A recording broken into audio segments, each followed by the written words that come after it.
Good morning. My name is Susan Reardon. I'm the staff hearing officer, and I call the meeting of Wednesday, October 11th to order. Today we have 5 items listed on the agenda. However, the first item, which is under the consent item, which is 1240 West Mitchell Traina Street, it was a request for a 2-year time extension for modifications, and that type of request is actually reviewed by the Community Development Director, not the staff hearing officer, so I have pulled that item from the agenda and won't be heard from for today. In regards to the other items, I haven't received any other requests for continuances, postponements, or withdrawals, so I will hear them in the order that they appear on the agenda. Under announcements and appeals, I have no general announcements, and we've had no recent appeals. And then is there anyone in the audience who would like to address the staff hearing officer on items not on today's agenda? No? Seeing no one, I will go to the first item, which is 1540 Franceschi Road, and everybody already joined us at the table. So Jessica, whenever you're ready. I am Jessica Grant, acting senior planner for the zoning and enforcement section for the planning division, and I'm filling in for my staff today, Stephanie Swanson, who's on vacation. Good for her. Yes. Oh, I messed it up already. Okay, now my mic is on. So, They got you through mine. yes. So 1540 Franceschi Road, Jessica Grant, acting senior planner, filling in for Miss Swanson today. So 1540 Franceschi, that's located in the city's Riviera neighborhood, and the property is just located just north of Franceschi Park. The project location is bordered with has two front yards along Franceschi Road, and then there is a private road as to the north side of the property.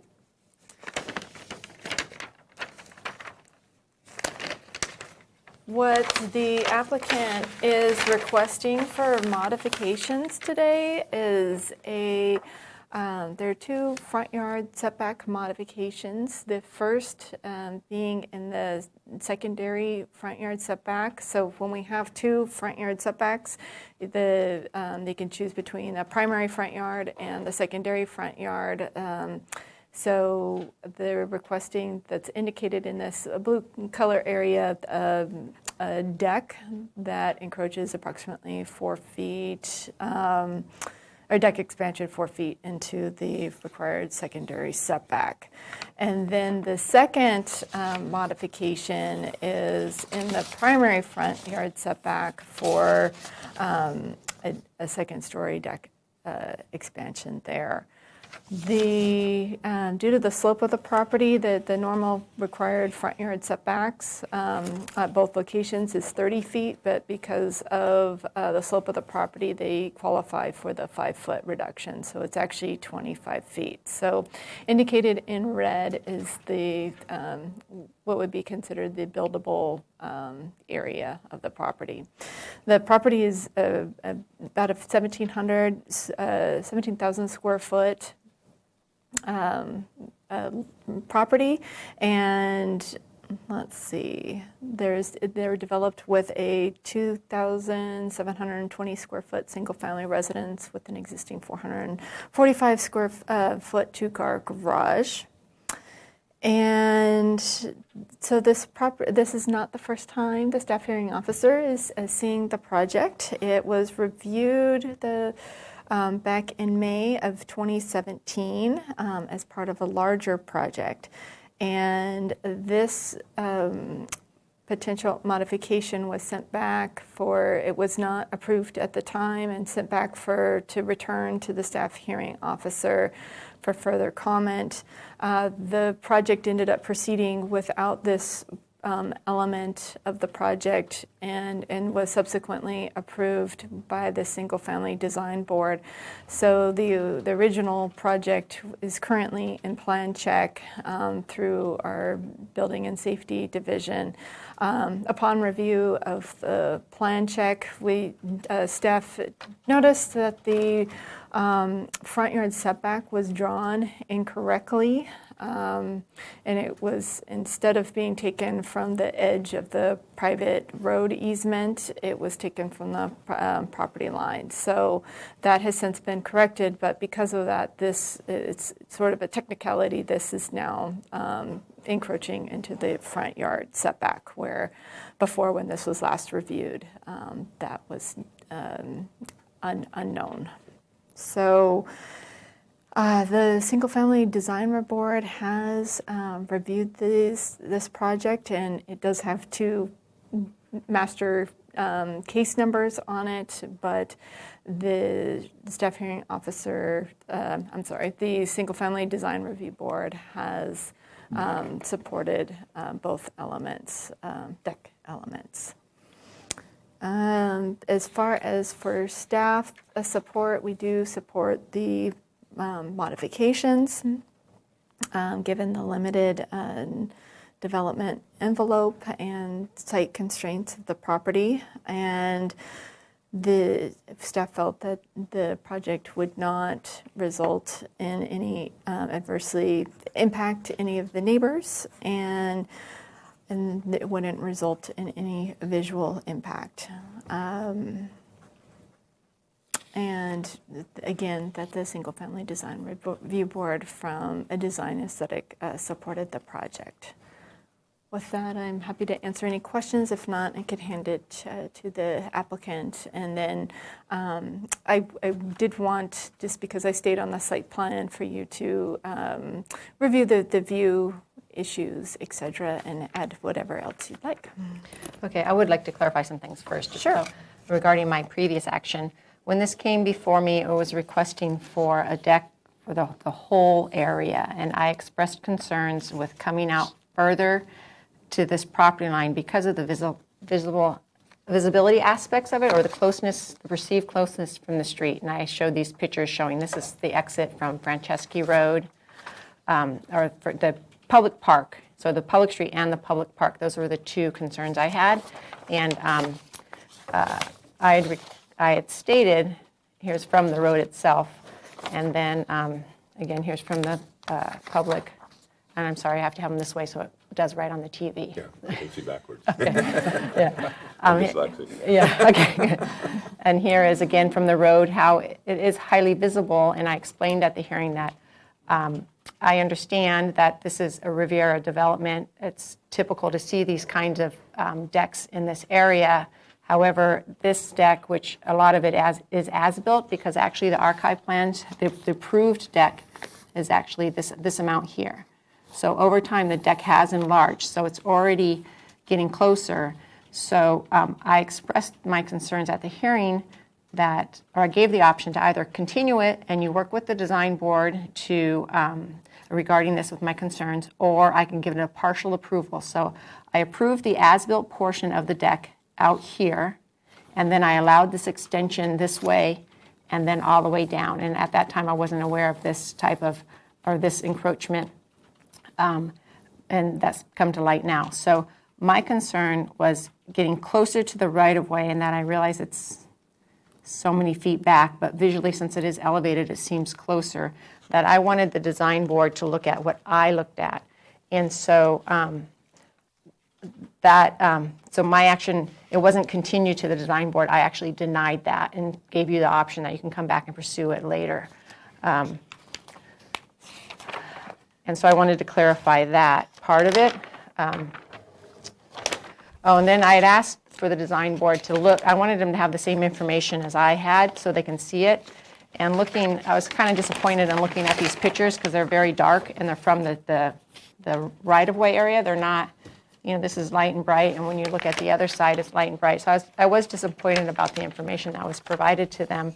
But that was just my concern was this area. So then if you could go ahead and explain what you've done since then.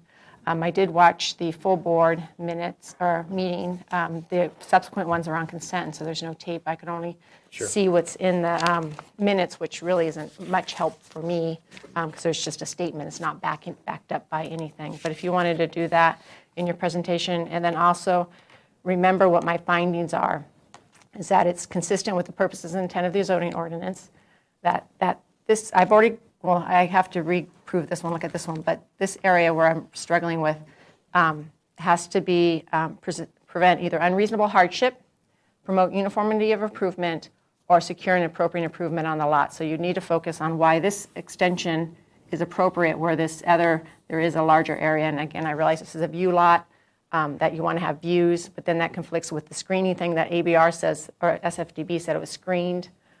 Whereas if it's screened, then you can't see the view, and so I need you to explain that to me. Sure. Okay. So my name is Jim Davis. I'm the architect for the project.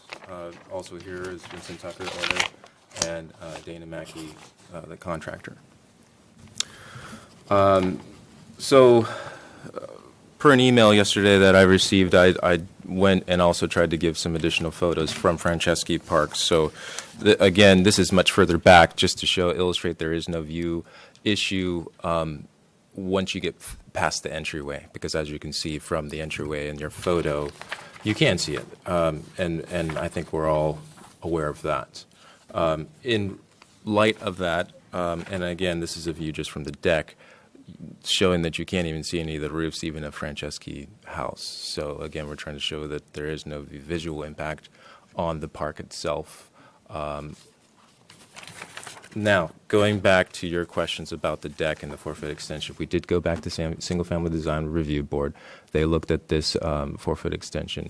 One of the members did have a little bit of you probably noticed that on the video. It was a 3-2 vote, so 3 or 4 and 2 were against it. Correct. So the board did approve it, though, and they felt that since it's in a larger neighborhood up here, it was supportable. What we've done is given some additional photos with renderings of what the extension would look like. So there is quite a bit of screening here, and these photos were actually taken back probably in April. And the screening is actually built up even further than what you've seen in these photos. So this is even screened probably a little bit more than what the renderings are showing. So again, I've got 3 different views to illustrate the lack of impact on the neighborhood.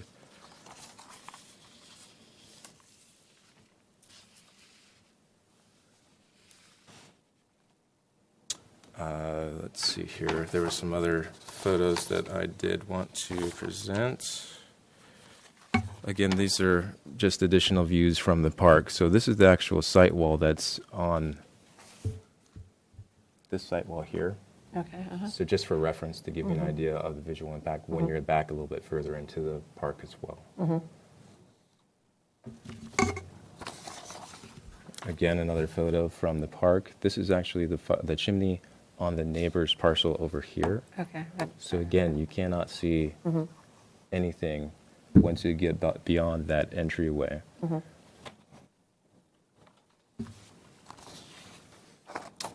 Here's where it starts to get a little bit more visible, but this is actually from Franceschi Road, right adjacent to the entry is actually to that private road is actually right over here.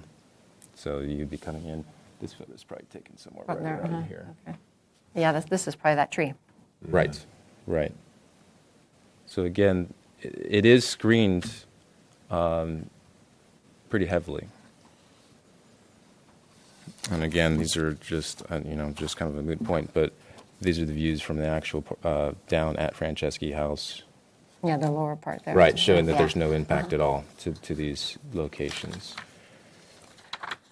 So, going back to the deck, what we're really hoping for is to really get the deck extension to the south, because there is no neighbor really to the south that is going to be impacting. The visual impact is, if you're to stop and look up the hill, you do have a slight impact, but most people are trying to look out towards the view at that point. It's very rarely that, if at all, that you would look up at that deck. So again, we're trying to, understand why it's not supportable, too, from that standpoint. Well, so those are really good photos. Thank you for doing all that. Because there's a lot of elements I take into consideration in making a decision on a project. One is the design review of it, and whether it's compatible with their design guidelines and meets, all their types of things. And so my concern and what I expressed was that I didn't understand how they came to that conclusion based on the information I saw was presented to them and based on what I saw myself. So that's one aspect that I take into it. And then I look at the required findings. And the findings is that it's consistent with the purposes and intent of the zoning ordinance, which is, one of the intents and purposes of the zoning ordinance is to provide open yard area, usable outdoor areas, and private outdoor area. And in your case, Due it to the could slope be of the that lot. it's sloped, that, this would provide it, okay? So then is this modification necessary to secure an appropriate improvement on the lot, promote uniformity improvement, prevent unreasonable hardship?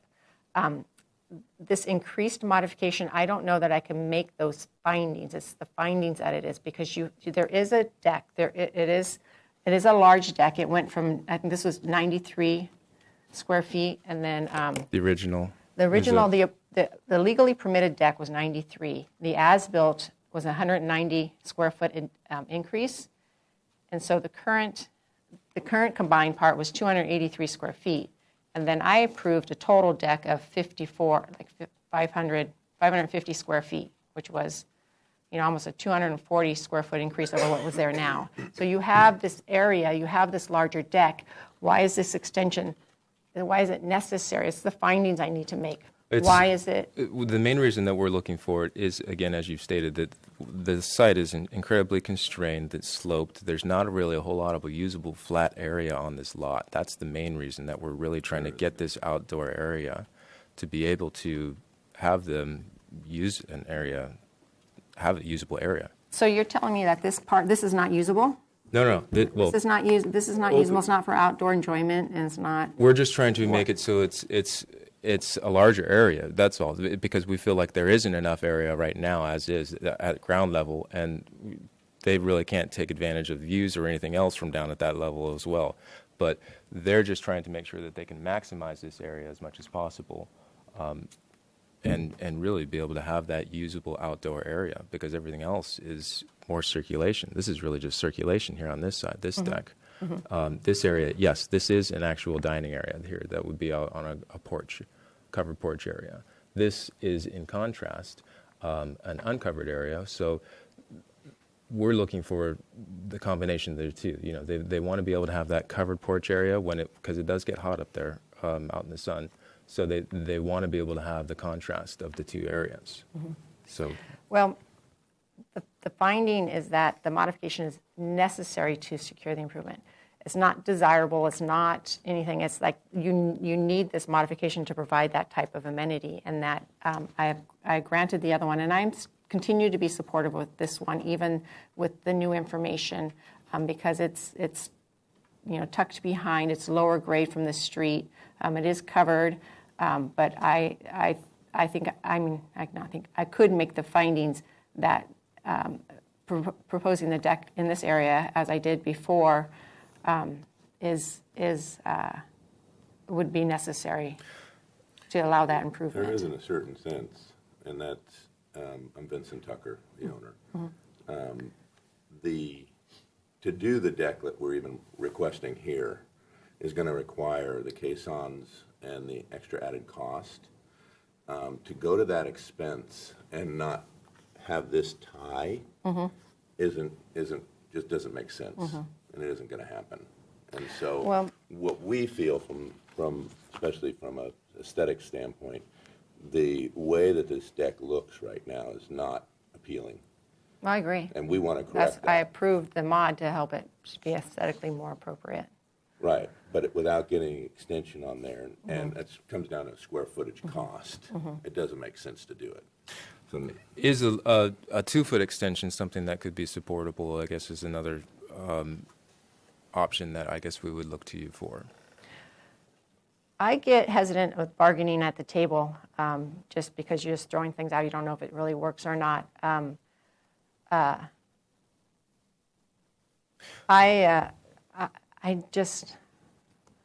just can't. I could. It's always appealable to Planning Commission, and there's 7 people on the commission, and you can go and state your case. I just, with all the projects I review and what I've seen and the findings, and I understand it's a constrained lot. You have 2 front yards. It's sloped. And you want to capture the views, but I have these findings, and for me, that there is adequate relief of the setbacks in these modifications, and that I don't see how this is is truly necessary. I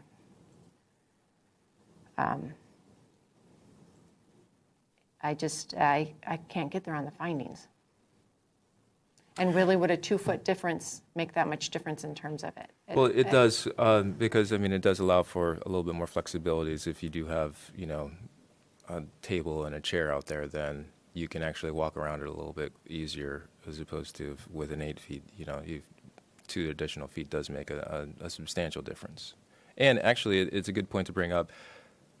If this, the minimum distance, of 8 feet that we have, I'm trying to think on, and I don't know the zoning ordinance like the back of my hand, unfortunately, but for second floor outdoor private living You don't areas. even know our new zoning ordinance yet? That was just a week old? Oh, man, what have you been doing? Haven't been studying on that one yet. No, 8 is the minimum. Is it 8 feet is the minimum? Sorry. Is it 10 feet, I thought, but I'm No. not 100% sure that what the new one is. Yeah. Because that would be, I guess, a potential way to look at this as well, is what would that minimum dimension be for a private outdoor living area? I'm pretty certain it's 8. Outdoor living, actually, it might be 6 on a second floor deck. I think it's 6 feet for a second floor. Well, I'll strike That's what that it from the was. record then. I know. Yeah. Because when it's on the ground floor, it's usually bigger, and then when it's on the second floor, it's usually smaller. And I think 10 foot by that 12 yeah. foot for first floor, and then Yeah, so the R, less. and that's in the R3, R4 multiple family zones that the private outdoor living space is needed. So in that case, or in that instance, that is determined to be adequate, although I think that's very small. I But agree. you're in an apartment setting, and Right. it's a different situation. So I think, and I said at the last hearing too, that you can go back and go to the design board, get their comments, and it's not going to guarantee your approval, because I was really struggling with it at that time, and I'm still struggling with it. And so I can make the findings and find that this is an appropriate improvement. It's it's not the finding related to hardship, because it's not uniformity of improvement, but that is an appropriate improvement that doesn't cause as much potential adverse impacts off-site. With the exception of one thing, that and I'll refer to Dana on this, but to add this, to do what we're talking about here that you're giving us the approval on, we can't leave this the way it is. We have to tear it out and rebuild it, and that's where the cost comes in. That's why the issue of cost is such a factor. And it's because they don't tie. Where you have to build this is a different level than that, and so I can't just leave that. You have to build this at a different, let's look at the elevations. Yeah, Well, Look at, my name is Dana Mackey, contractor. okay, how do you spell your last name? Push the button. Mackey. Okay, just so she knows how to spell it for the minutes. Right, okay. The, Elevations, here we go.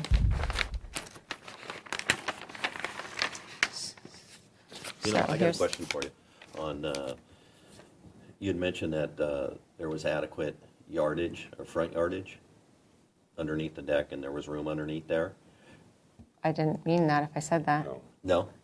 Okay, well, anyways, where the proposed deck is, the extension, the 12-foot extension, below that, there's really no yardage in this, flat land Right. on this property. Right. So in order to gain that and be able to enjoy the home, right, and the deck area, the 12-foot extension, 4-foot extension. I mean, the 4-foot extension on that deck really helps to, since we're losing down below, because there's no flat yardage, to gain up top.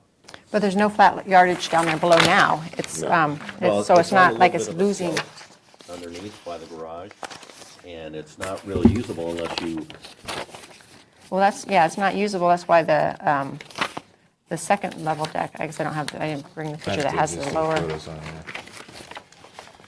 it's a slight because it's just a slope. walk, yeah, I mean, so it can be used. I mean, let's face it, it can be used to a certain point, but there's no real For the advantage user. to it. yeah, so it's not, to there's, using that. So we want to gain up top. Yeah, I guess I'm not following you. It's not used now. It's sloped. It's just, here's the deck here. I'm not really following that. No, I'm talking about on the ground. This is the ground Is that the underneath. ground This level is right there? This is existing That's the deck right now. And then this is underneath the deck, so it's, Do you have one of, I can't really see that, I can turn it around just shortly. I have my reading glasses.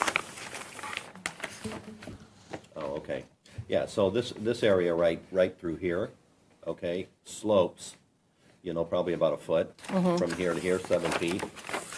But it's not usable now, so it's not going to be taken away. Well, no, usable. it can be usable. Yeah, I sorry. mean, that can be usable, but there's no view. I mean, there's no, this house is all about the view. I It's know. not- Right? I- So by And I acknowledge that, and based on the findings I need to make, that's how I was able to find it before, that the legalizing, including the part of the as-built deck and this enlargement of it here, that was appropriate given all the different situations, the slope of the lot, the constrained lot, the view lot, that is appropriate, and the modification is necessary to secure that type of improvement.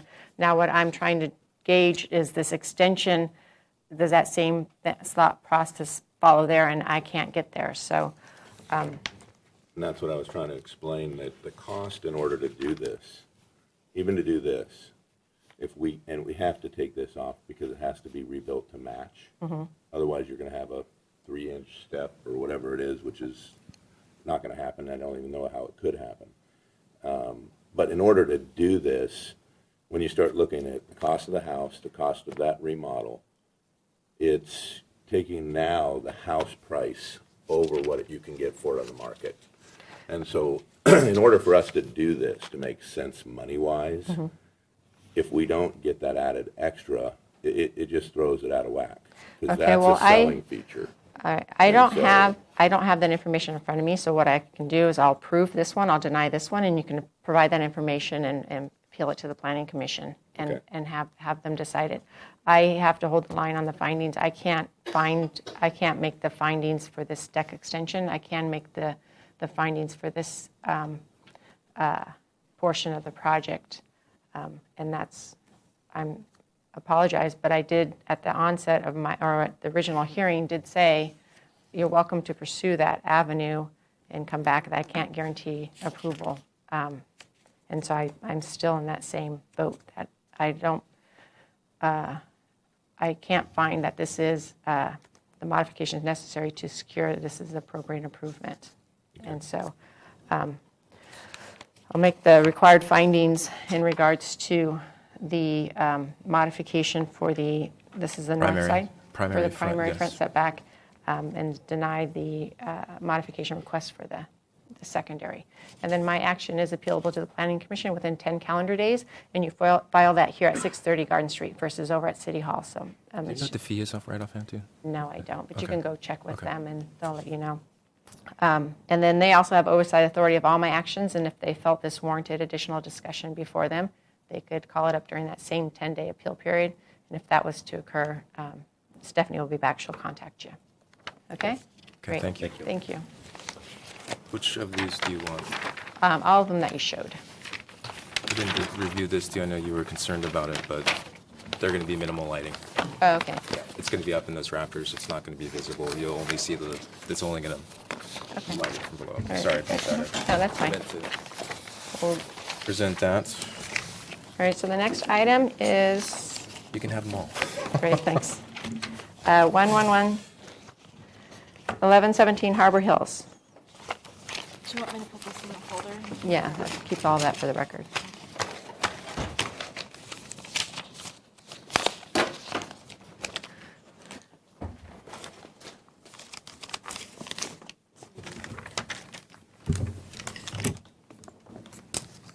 Good morning. Good morning. How are you? Good.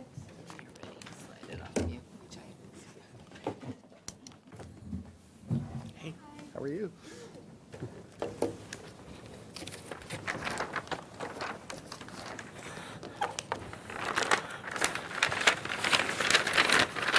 Okay, good morning. I'm David Ang, planning technician and planner for this project at 1117 Harbor Hills Drive. This property is located in the RS15 single-family zone. on a 17,639 square foot lot. It is currently developed with a 2,075 square foot, one-story single-family dwelling with an attached 460 square foot garage. The proposal is to demolish the existing residence and rebuild with a new dwelling. The new dwelling will be 2,939 square feet with an attached 500 square foot two-car garage. The modification being requested today is for a front setback modification. So here is Harbor Hills Drive. Under current zoning, it has a 30-foot setback, which is denoted by this green line here. The new house will have a slight encroachment around this area, well, also slightly along the frontage here and within the setback, but most significantly here. And at its closest point to the street, it will be located 15 feet to the street. So just to provide a little background about the existing property, back when this property was developed in the late 60s, the Planning Commission in 1966 granted a zoning modification to allow the existing residence to be developed, to have the encroachment of 15 feet from the street, citing the sloped topography of the lot on not just this lot but also other lots in the neighborhood. They didn't identify any impacts to neighbors and surrounding neighbors, and so they granted the modification to allow that encroachment back then. The new proposal, although it will mean a further encroachment based on the 30-foot setbacks, will actually result in a reduced footprint of what used to be there, and so therefore the actual area from the street that is close to the street will actually be reduced. And so this project went before the Single Family Design Board, and they supported the modifications, finding the requested modification to be aesthetically appropriate. Staff finds that the modification is supportable because, as I mentioned before, the footprint of the area up close to the street will actually be reduced. And because the encroaching area is fronting primarily public right-of-way, staff doesn't feel that there are any adverse impacts to neighbors. And for that reason, staff is supportive of the modification, with only a condition to note that the plans show that this will be reviewed under the new zoning ordinance, Title 30. So with that, I'd be happy to answer any additional questions, and if not, I'll hand it to the applicant. No, I don't have any questions at this time. You want to state your name for the record and provide additional comments? Sure. Jim LeCron, I'm the architect for the project. And as David pointed out, just to kind of go over it again, when we first started this project, we noted that because of the slope of the hill, this house had received a modification in the 60s.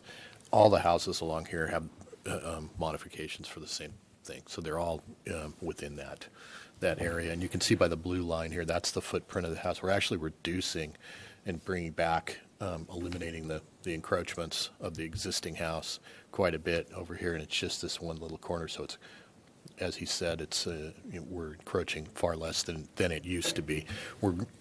This is the current 30-foot setback.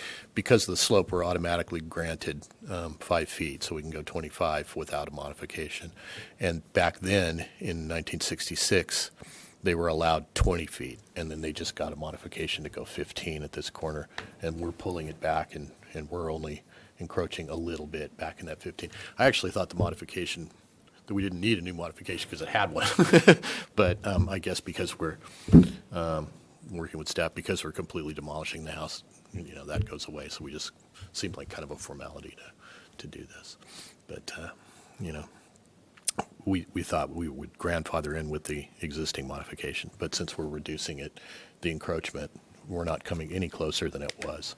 And in fact, it's actually back further because this corner the blue corner was where it was encroaching before, and all of this was encroaching as well, which we're eliminating.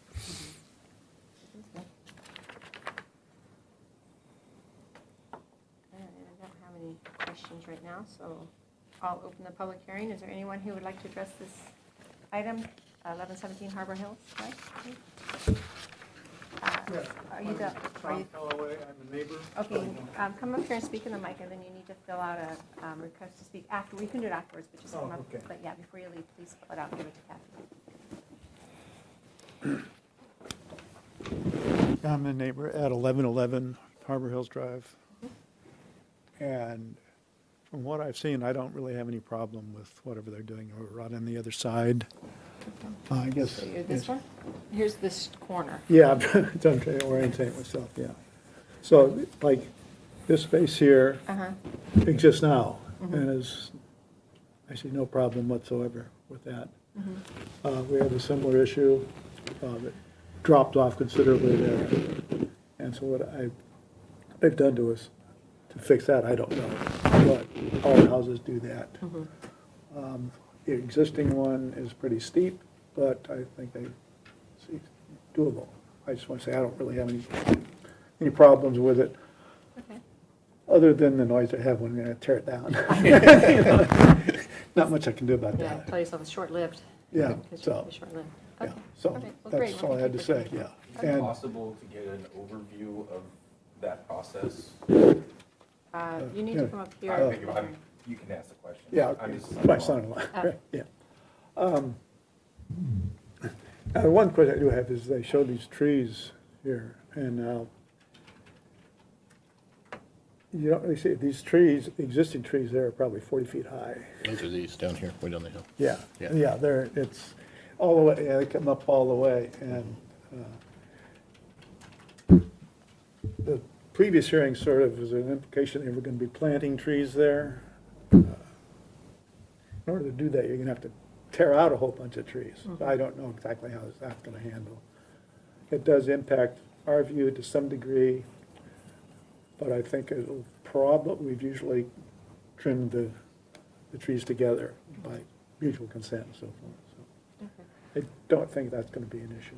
Okay. Yeah, in terms of that comment, that, and it sounds like you've gone to the design review board hearings, because you said, I'm muted. Yeah. It sounds like you've gone to the design review board hearings then, because you've heard that? Because that's, in terms of landscaping and planting, that's the design reviews purvey. Mine is, since the only special application they're asking from me is for a front setback modification, my review focuses in this area. So it's good you're following the design board, the single-family design board, and expressing your comments there. In regards to the construction phasing of it, that's something you It can, happens. yeah, Yeah, talk that's to the the work, applicant, yeah. that's. And as far as what goes on in that corner down there, this doesn't really show up, but it's starting to slope down on that side. I went out to the site. Is Yeah. there there's,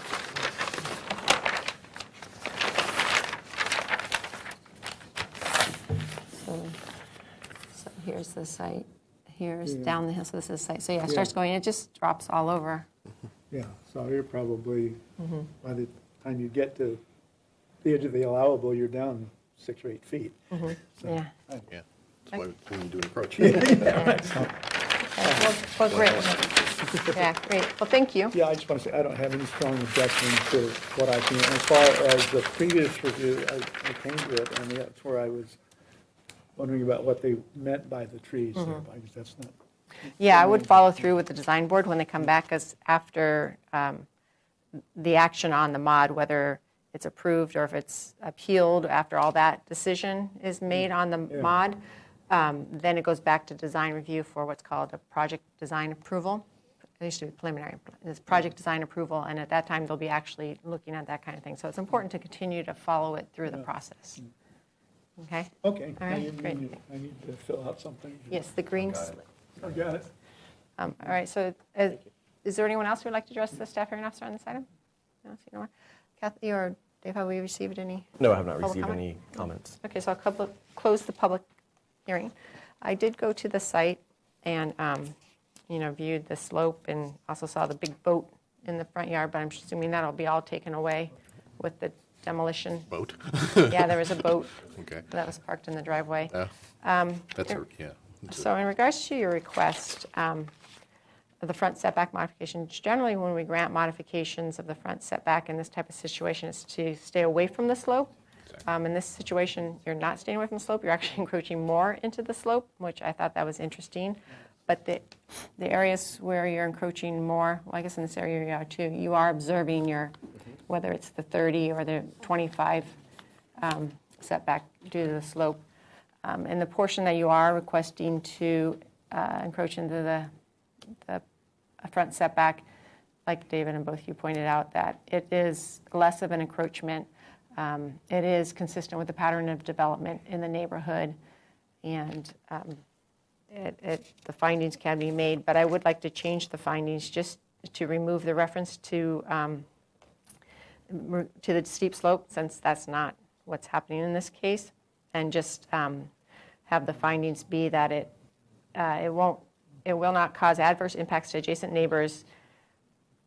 The encroachment of the front setback is consistent with the pattern development in the neighborhood, and the area of encroachment is less than that was previously existing. So just to kind of explain what my thought process was in terms of making the findings. So I'll make that revised finding, and staff is proposing a condition of approval, and I don't need to add any additional conditions of approval to be able to make the findings. So the approval is subject to the condition as proposed in the staff report. My action is appealable to the Planning Commission within 10 calendar days, and they also have oversight authority of all my actions, and if they felt this warranted additional discussion before them, they could call it up during that same 10-day review period, and if either of those would happen, David would contact you. Okay? Great, thank you.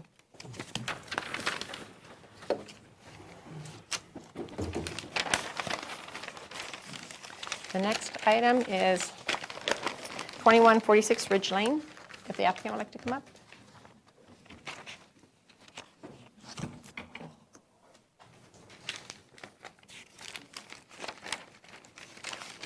Hi, good morning.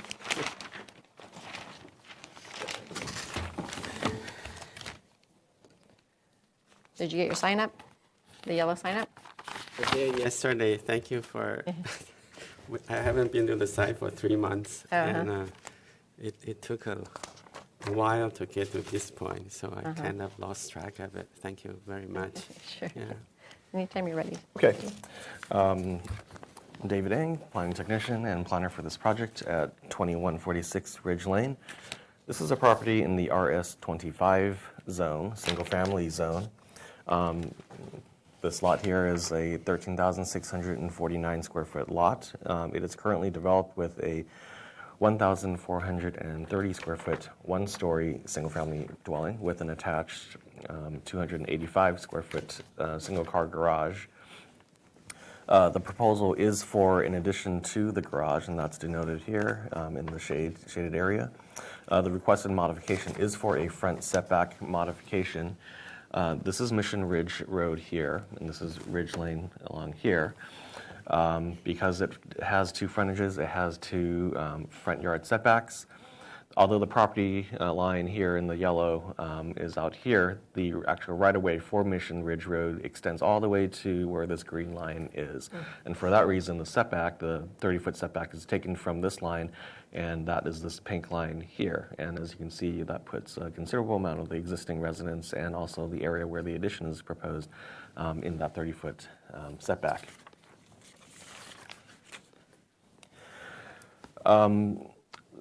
So this the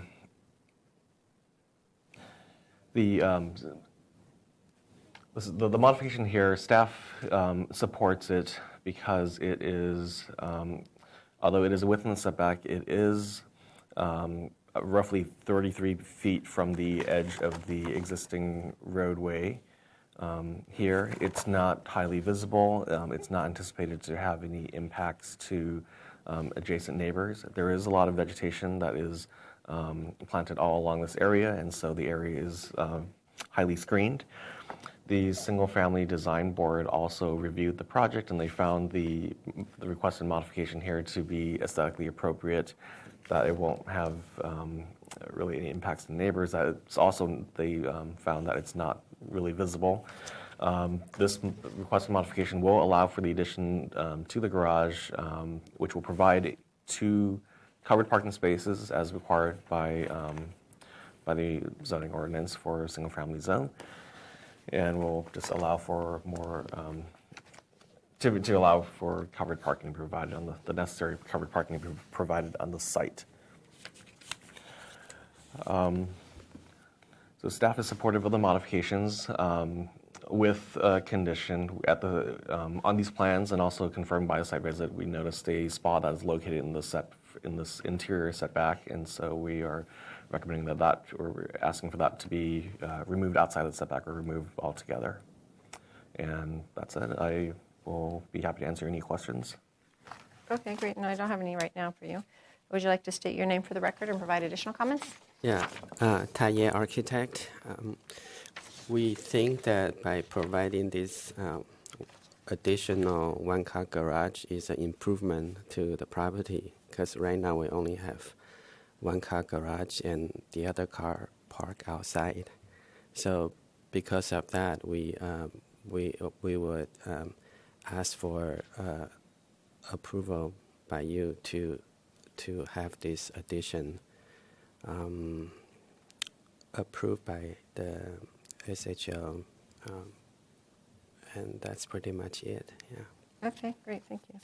I do have one question. I think I just want just a question. There's Magnum. Here's this tree.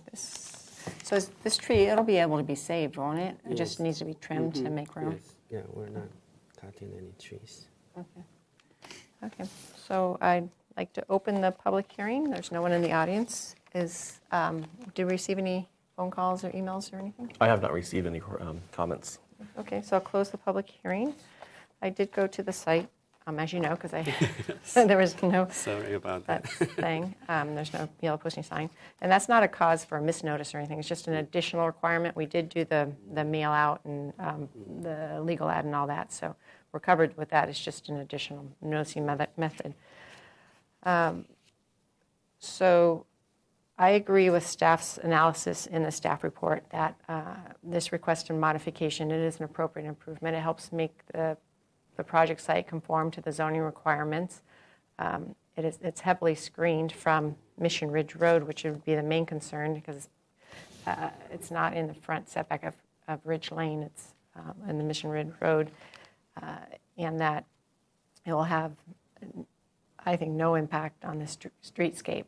So I can make the finding. I would like to add just the fact that it is screened from the public street in there, just to give another reason why it's supportable. And then, like David said, there's 2 conditions proposed. I'm going to change the first one. It says the spa located in the interior setback will be removed. I'm going to change will to shall. It's a requirement. A modification wasn't requested to allow it to remain there, so it. Right, we will remove it. Yeah. Okay. Yeah. So with the change to the findings and the conditions, I will approve the project, subject to those conditions as revised. And my action is appealable to the Planning Commission within 10 calendar days. And they also have oversight authority of all my actions. And if they felt this warranted additional discussion before them, they could call it up during that same 10-day review period. And if either of those would occur, David would contact you. Yeah, thank you very much. Thanks. I just have one very quick question, if I may, before I leave. I think Dave already told me yesterday, how soon can we go back to the SFDB for their blessing to proceed with the project? Do I need to wait till the letter from Ms. Gu to No, arrive? you can apply for it. They can't take an action until a 10-day appeal period's over, and it's okay. at your own risk. So, Okay, so if it's appealed, yeah. So Okay. Can I show, when I submit, can I show the real yard setback in this area? Where do I? that you can work with David. Talk to David on that part of it. Okay. All right. Great. Thank you. All right.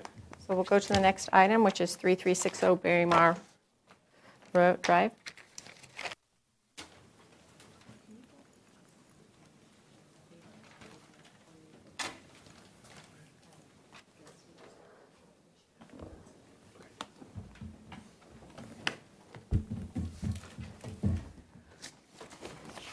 Good morning.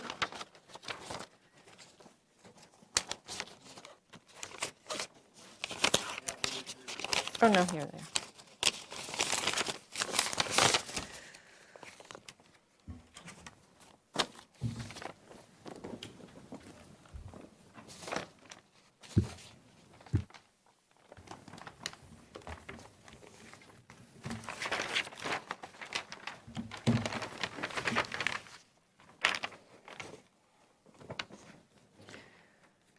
Anytime you're ready.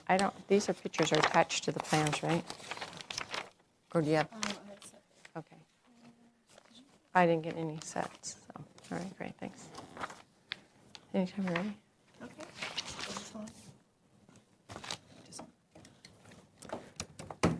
Okay. So good morning, Staff Hearing Officer, Ms. Reardon, and members of the public. My name is Megan Arciniega. I'm the planner on the project before you at 3360 Braemar Road. This project has a couple elements to it. The primary purpose of the project is to convert an existing accessory structure to an accessory dwelling unit to the main residence under the new state law. This is an unusual lot in that it's quite long, and actually it fronts on Braemar Road, so the address is off of Braemar Road, but it has a secondary front on Braemar Ranch Lane, which is half public road and half private road right-of-way. This makes for an unusual situation in that the city takes the setbacks from the edge of right-of-way, whether private or public. So their front setback along Braemar Ranch Lane is actually from the back of the private easement 35 feet in this zone district. And then there's 35 feet from Braemar Road as well. However, this is less concerning since they have such a large front yard here. It does pose a problem though, as the existing accessory structure is in that front setback, as is a portion of the existing dwelling, single-family residence. So the project that they're proposing is two parts, converting the accessory structure into a dwelling unit and then also doing some minor additions to this portion of the house and changing the roof, which creates the need for a front setback modification.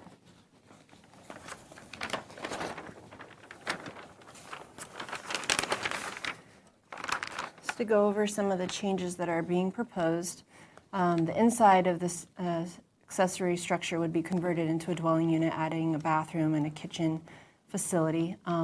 There are very minor exterior changes. Really, the main change is demoing the existing wood decking around. If I can show you the picture. Well, it's all demoed right now. It's demoed now, yeah. When I was out there, the decking was still there. Here it is. So this is the existing decking around the accessory structure, so that it was in poor condition, so they would like to take that out and instead do permeable pavers, changing a little bit of this roof eave, and then doing a covered trellis to provide a little bit of a outdoor usable area for the accessory dwelling unit, and then also adding a covered entry to the new unit. Aside from that, they would also be doing an uncovered parking space. It would be located outside of the right-of-way easement, but it would be within, again, the front setback. There'd be a new gate to cover this new parking space to provide screening, which is one of the requirements for the coastal zone. The one parking space was deemed to be adequate to serve the size of a new unit. It was reviewed by transportation for backup and turnaround and for the visibility onto the Braemar Ranch Road. As far as the changes to the main dwelling unit, there's some additions to the living area and bathroom and bedroom area, and then also re-roofing of the main living area. We can show you that on the elevations.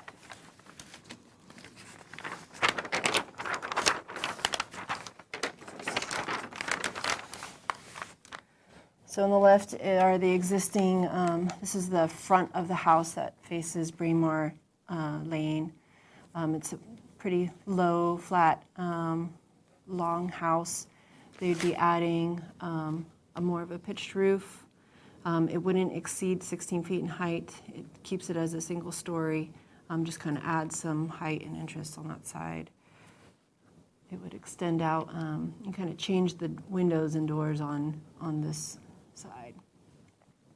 Also changing the windows over here. So that's the main house addition. This is the back side of it, opening up into the backyard, looking at the dwelling unit. So this is existing, maybe changing these windows, and then this is an addition, small addition. So it's the portion in here that's in the setback. It's behind this, it's already encroaches. Setback line's right in here. So this white line here? I'm There's not like sure if that's it there or not. That looks like something happened with the printer Yeah, there. well, it's about in that area. So Right. this is what's in the front setback, although it's behind this. This piece, right. Correct. For the dwelling unit. This is the existing, this is the proposed. So they would be adding a little bit of a covered trellis and then a covered entry into the unit itself to kind of provide more of a residential feel. And that is about it. No increase in size to the structure itself. So the project requires a couple of approvals. The accessory dwelling unit requires a coastal development permit because per the Coastal Commission, detached units are not exempt. They're not part of an existing single-family structure since they're detached.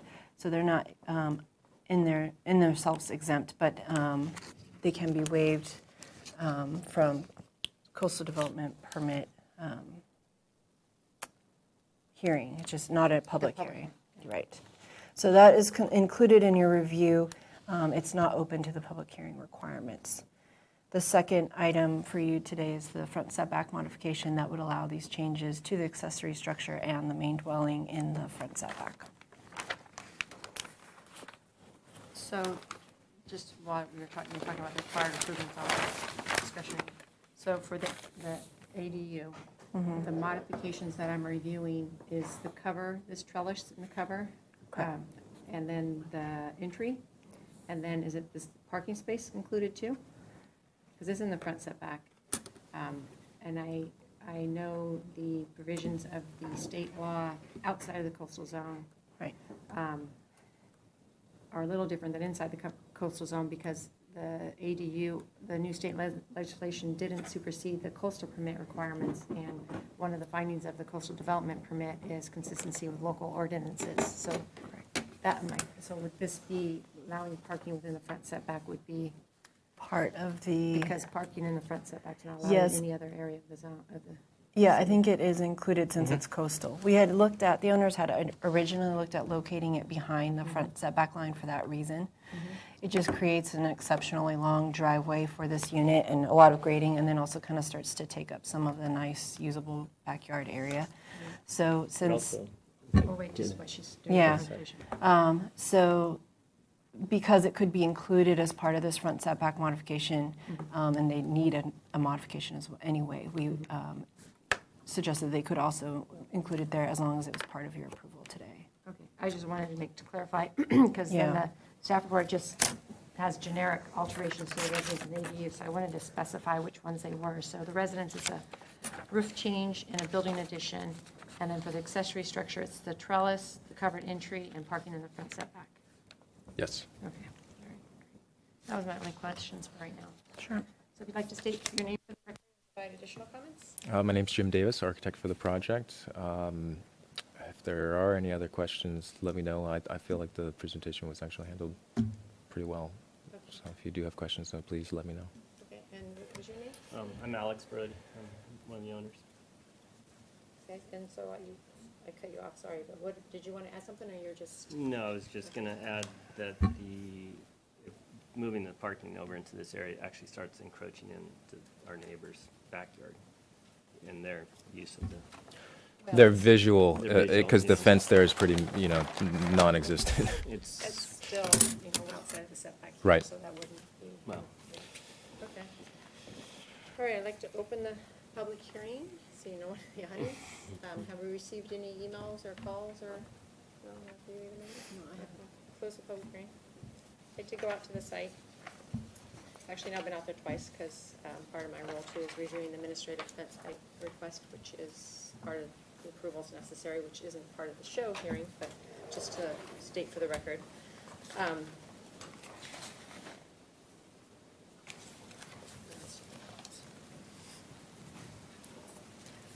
So, sorry.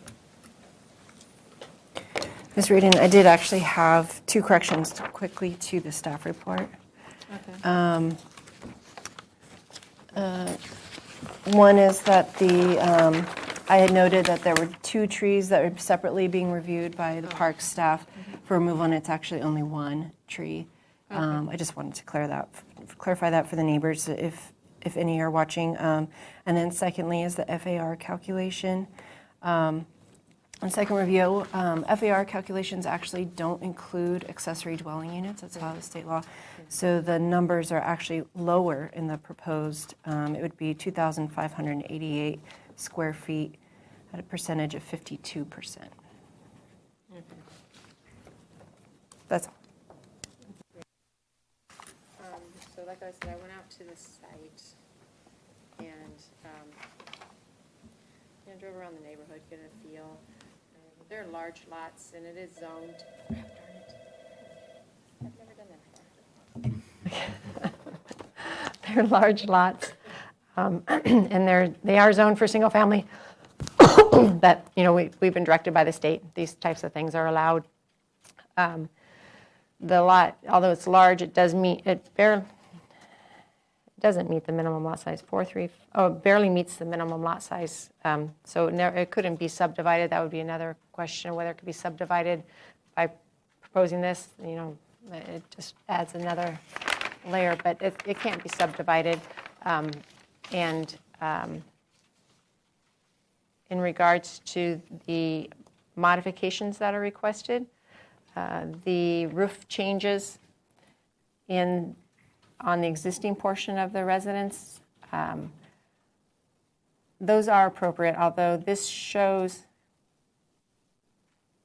okay, so although here's the edge of the right-of-way, the edge of the travel way, and then here's the existing fence and the house. Although it is pretty close visually to the street, roof changes are more of an architectural type thing, and it doesn't have really any adverse impacts to the streetscape. And whether this fence is here, it's pushed back, or what, it's still, the changes to the roof is not going to be inconsistent with the zoning ordinance. It's an appropriate improvement. And then it's unfortunate the way our zoning ordinance is written, and I don't know how you would not have it in this type of situation, but your existing development already encroaches into the front setback, so your actual building additions, which is usually a concern in the front setback, is not a concern in this area because it's appropriately placed behind existing development. And although it's taller, that's not a zoning issue. So in regards to the requested front setback modifications, I guess we can go to the new one, huh? Sorry. So this illustrates it more. So this crosshatch area, the roof's going to be changed all in this area. And then this is the building addition. Those are all appropriate improvements and can make the finding.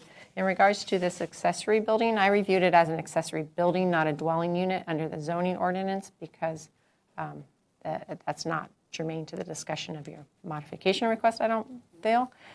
So looking at the accessory structure and requesting to add a covered on-grade or a covered trellis over the on-grade patio area, that again is more of an architectural type thing. It makes it more usable as appropriate. And I agree with the front entry. It is a little larger than just going over the front door, but it provides a nice little visual element to the unit, and it provides cover while you're trying to unlock the door to get in. So these improvements to the accessory structure can be found consistent with the zoning ordinance. In regards to the parking in the front yard, our zoning ordinance doesn't allow parking in any front yard. That's why you need the modification. And then if it's in a remaining front yard, it needs to be screened because it's all about the visual effects from the street. So you are proposing screening You're in the process now requesting an administrative fence height modification or exception to allow, more screening and stuff and that. And so in regards to screening, that requirement's met. And then in regards to the fact it's in the front setback, again, as I stated over here, although, the travel way's way in this area, here's the edge of the right-of-way, or the private easement, and it's even back further. So it meets the intent of the zoning ordinance of being set back away from the street. And so that finding can be made. So in regards to the modifications, the front setback modifications, I can make the findings outlined in the staff report. I would like to I would make some changes to the finding just to specify what actually the elements are, so it's clear. And then also to separate the thought process for both of them. So like as I said, it's the building additions behind the existing development, and that the building addition to the primary unit within the front setback is appropriate given it's not visible from Braemar Ranch Lane as it is located behind existing development.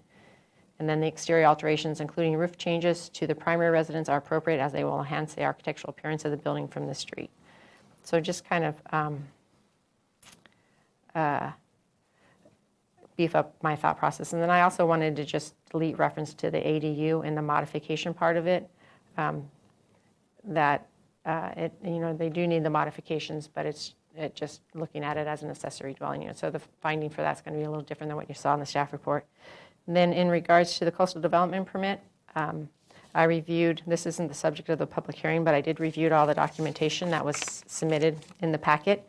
And I agree with staff's analysis in the staff report that it is consistent with the policies of our local coastal plan. It doesn't cause any impacts to coastal resources. But I am going to make a change to the proposed second finding that says the project is consistent with all applicable policies of the city's local coastal plan, all applicable implementing guidelines, and then put "and with the approval of the front setback modification, all applicable provisions of the code." So just to add that, they needed the modification to be able to be consistent, because once you get the modification, you are consistent. So it just kind of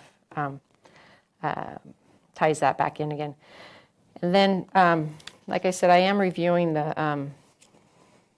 I think the staff report says it too, but I'm reviewing the administrative fence height exception requests.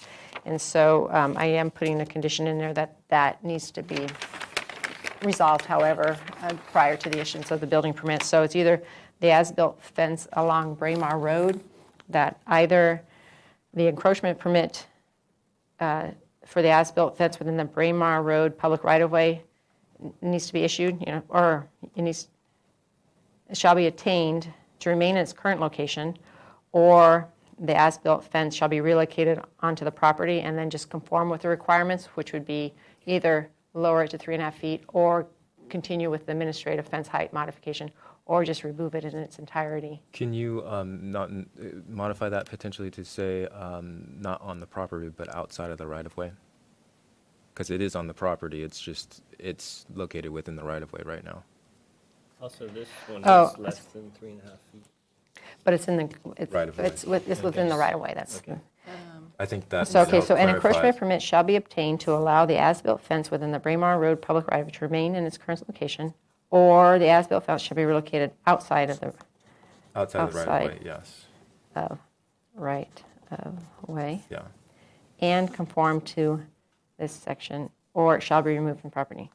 Okay, and then the other one along Braemar Ranch Lane. Right. So documentation for the private road easement shall be submitted that indicates the as-built fence is an allowed improvement within the private road easement, or the as-built fence shall be located outside of easement.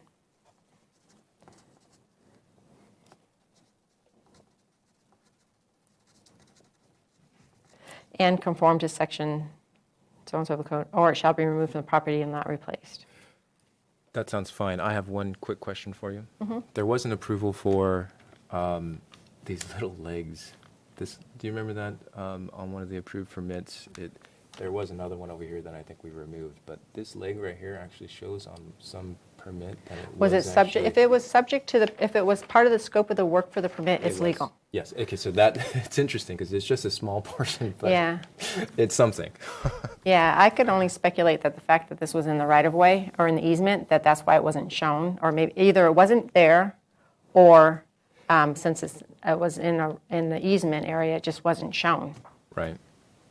So I don't know, but yes, if either of these, if it becomes evident on either of these situations, whether this one or this one, that you do have a permit and it is legal, this wouldn't pertain, because this is talking about the as-built Okay. fences. So just to make that clear too, for further review. It's only this portion here and Yeah. here, not that little leg, Yeah. for whatever it's worth. I know, yeah. So, okay, so with those revised findings and the, those two new conditions, you reviewed the other conditions and you understand them?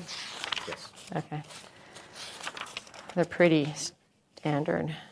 And that, the new conditions will go under the community development one that says requirements prior to building permit issuance. It goes under that one. So, okay, so with the revised findings and the added conditions, I can approve your project, subject to those conditions. And my action is appealable to the Planning Commission within 10 calendar days. And they also have oversight authority of all my actions, and if they felt this warranted additional discussion before them, they could call it up during that same 10-day review period. And if either of those would happen, Megan would contact you. Okay, great. Okay, great. Thank Thanks. you. I adjourn the meeting. So I think.